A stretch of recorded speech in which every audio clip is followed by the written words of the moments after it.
იღუმენი ნიკონი, გულის სიტყვები. შვიდობა შენდა, ჩვენსკენ ახალი არაფერია. თუ მტრის მოქმედებით ურწმუნოება შემოვიდა გონებაში, ან გულში, ნიშნულობას ნუ მიანიჭებ, არამედ მტკიცეთ, ნებისყოფის დაძაბვით თქვი. წამს, მინდა რომ წამდეს, განვედ ჩემგან სატანა და ნუ არ შეაჩერებ ყურადღებას ურწმუნოების, გულის სიტყვებსა და გრძნობებზე.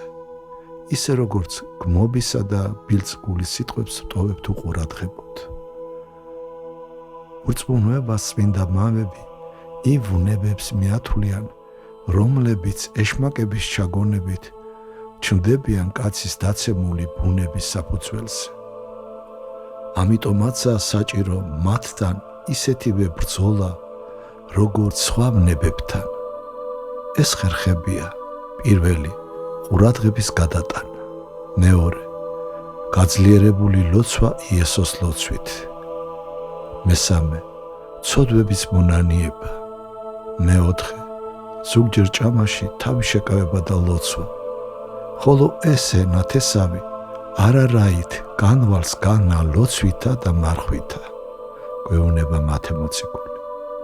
თუ კაცი არ ცდილობს წინ აღუდგეს ურწმუნოებას, ჯერონად არ ებრძვის მას, უკვე მხოლოდ ამითაც კი დამნაშავე ხდება ამ გულის სიტყვებში და ისჯება სწორედ ურწმუნოებით. ისევე როგორც ისჯება ყველა ვნებით, თუ კი მათ არ ებრძვის.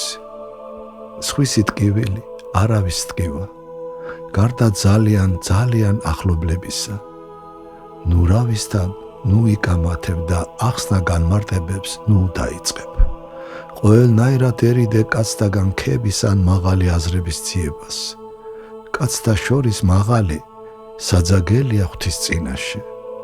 იყავი სულელი, გონება ცდომილი ადამიანების თვალში, რათა გახდე ბრძენი ღვთის წინაშე. ახლა აღარ შეგახსენებ, მაგრამ მახსოვს შენთვის მოცემული მორჩილება, რაც ძალი და ხონე გაქვს, დაუყოვნებლივ განაგდო ორი გულის სიტყვა.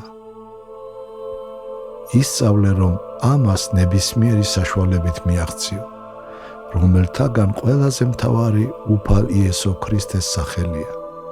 გარე მომადგეს და მომიცვეს მე და სახელითა უფლისაითა ვერეოდე მათ. იგივე ეხება გულის სიტყვებს, იგივე ეხება სხვადასხვა მწუხარებებს, ეშმაკებისა თუ მათი იარაღების თავდასხმებსა და თუნდაც სნეულებებს. თანდათან შეეჩვიე უხილავ ბრძოლას. შეიძინე გამოცდილება, ურომლისოდაც შენობა, სემინარიის, აკადემიის თუ შენი პირადი. დაეცემა და იყო დაცემაი იგი მისი დიდ ბრიად. ცანი და ქვეყანაი წარხდნენ, ხოლო სიტყვანი ჩემნი არა წახდნენ.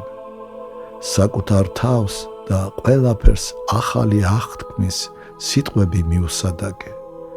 ამ თვალსაწიერიდან განიხილე შენი ამწყოც, მომავალიც და მთელი ცხოვრებაც და ყველაფერი ნათელი გახდება.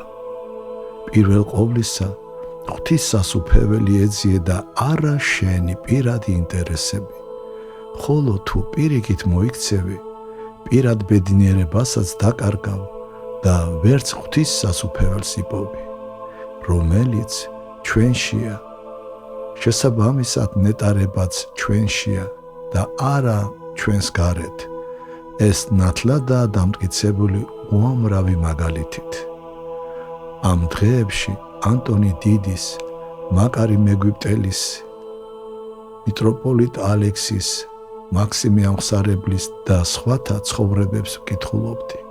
დიდი რამაა ასეთი ბიოგრაფიების კითხვა. ამ დროს სული განახლებას განიცდის. უფალმან დაგიცვას, ცხონდი 1962 წლის 3 თებერვალი.